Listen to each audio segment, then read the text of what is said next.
Good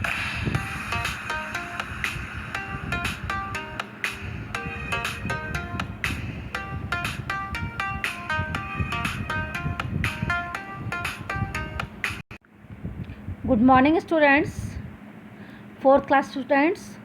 देखो, आज मैं आपको आपका रचना प्रसून यानी हिंदी फर्स्ट का तीसरा चैप्टर पढ़ाने जा रही हूँ।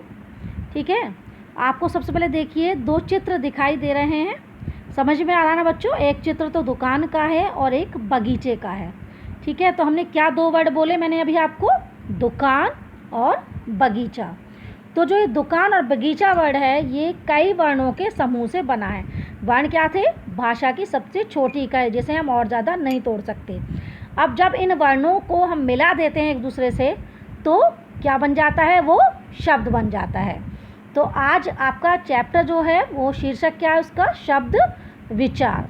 तो जैसा ही आपने दुकान को देखा था, दुकान जो है वो कितने वर्णों से मिलकर बना? देखो, दा प्लस ऊ प्लस का प्लस आ प्लस ना प्लस आ।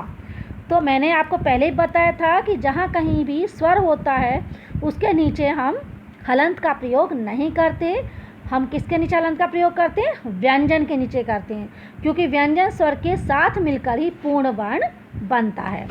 ठीक उसी तरह बगीचा है, बा प्लस आ प्लस गा प्लस ई प्लस चा प्लस आ। तो हम कह सकते हैं कि शब्द वर्णों के मेल से बनते हैं और शब्दों का निश्चित अर्थ होता है। यानी कि यदि सही अर्थ नहीं है उनका, तो हम उसे शब्द नहीं कह सकते। अब आता है कि शब्द भंडार किसे कहते हैं?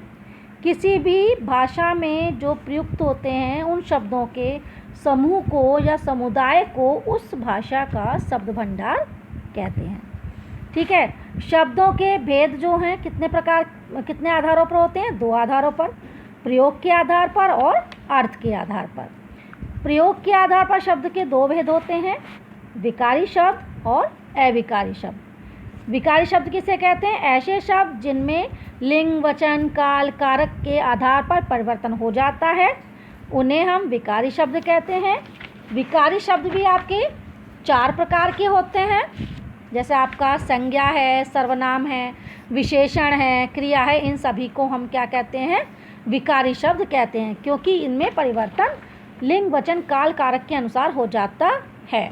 जैसे फॉर एग्जाम्पल, राम खाता है। अब यदि हम राम को चेंज करें तो उसके अकॉर्डिंग क्या होगा? क्रिया भी चेंज हो जाएगी। हम यदि लिखते हैं राम की जगह चेंज करते हैं सीता, तो क्या हो जाएगा? सीता खाती है। ठीक है। सेकंड है अविकारी शब्द।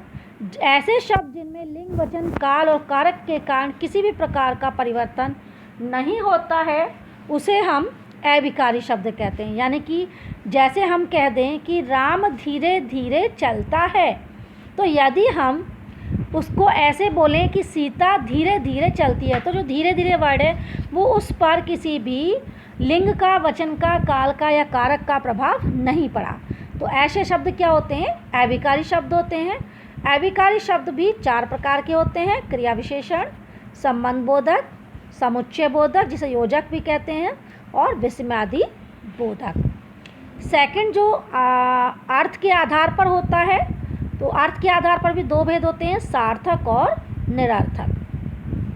सार्थक शब्द ऐसे शब्द होते हैं जिनका कोई ना कोई अर्थ होता है, जैसे किताब, कुर्सी, चिड़ियाघर, बच्चा, बालक। निरर्थक शब्द ऐसे शब्द होते हैं जिनका कोई भी अर्थ नहीं होता है, उन्हें निरर्थक शब्द कहते हैं। जैसे धूप, वूप। धूप का तो समझ में आ रहा, वूप क्या हुआ पता नहीं। गाना, वाना, चाय, शाय। ठीक है, तो वूप, वाना, शाय, इनका कोई भी अर्थ नहीं निकलता है, तो ये शब्द क्या कहलाते हैं?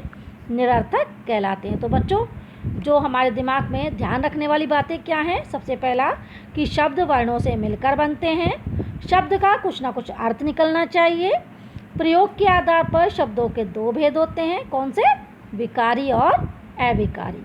अर्थ के आधार पर शब्दों के कौन से भेद होते हैं? दो, सार्थक और निरर्थक। ठीक है बच्चों, आज के लिए इतना ही। नेक्स्ट वीडियो में मैं आपको एक्सरसाइज और क्वेश्चन आंसर कराऊंगी।